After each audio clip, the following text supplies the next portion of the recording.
Baik. Bismillahirrahmanirrahim. Assalamualaikum warahmatullahi wabarakatuh.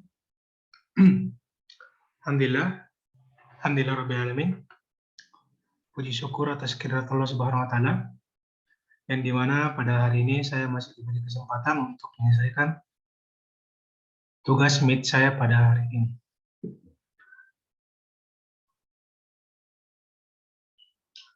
Salawat serta salam dan pula kita kirimkan buat junjungan kita baginda Nabi Muhammad SAW. Semoga salawat kita kirimkan setiap kalinya mendapatkan syafaat bagi kita, menjadi syafaat bagi kita di yaumul kiamat nanti. Amin. Nah, dan saja adapun judul meet saya pada kali ini yaitu mengenai lingkungan. Sebelumnya pasti kita tidak tahu apa itu pengertian dari lingkungan. Kita cuma tahu tentang ini lingkungan itu tanpa tahu pengertian lingkungan tersebut. Nah, di sini saya akan menjelaskan mengenai pengertian lingkungan beserta secara lengkap. Yang pertama, pengertian lingkungan.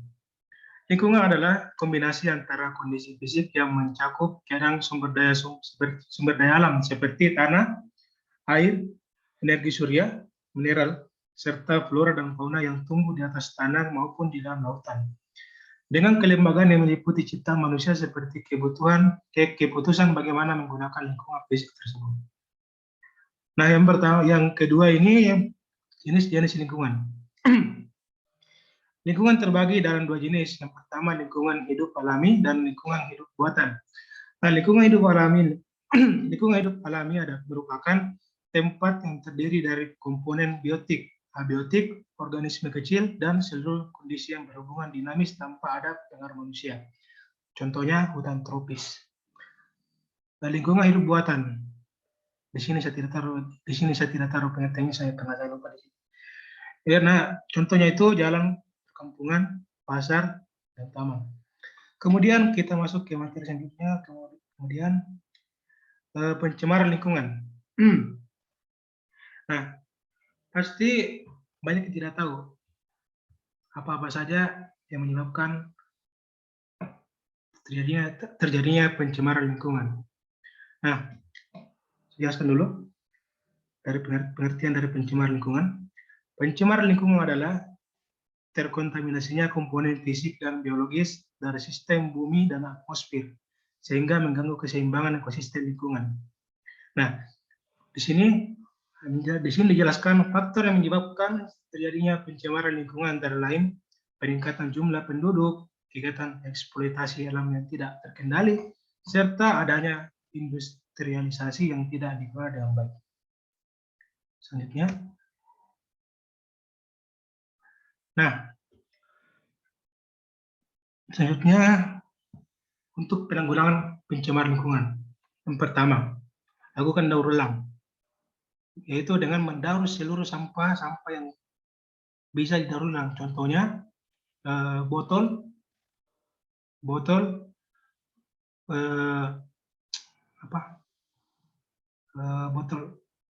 plastik dan lain-lain.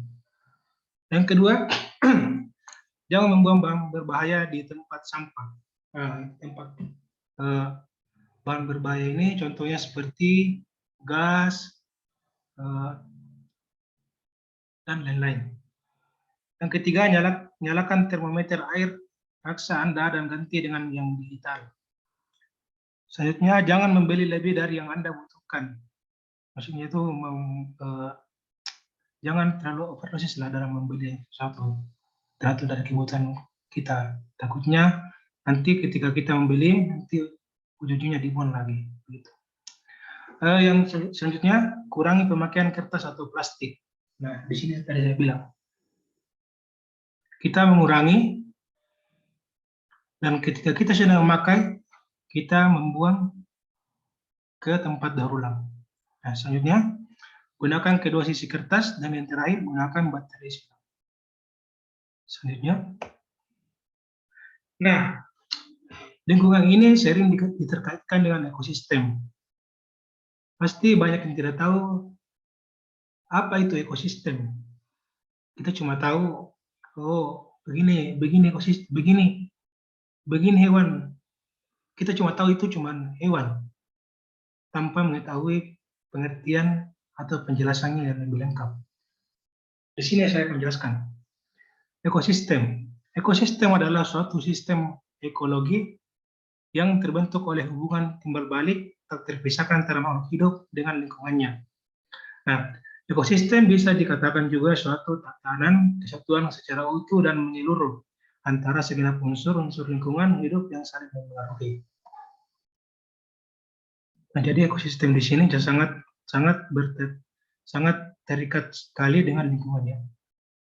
Kemudian materi terakhir, mungkin tugas MIT pada kali ini saya kurang banyak masuk ke materi karena hanya beberapa materi ini saja yang saya tampilkan merupakan materi yang penting bagi saya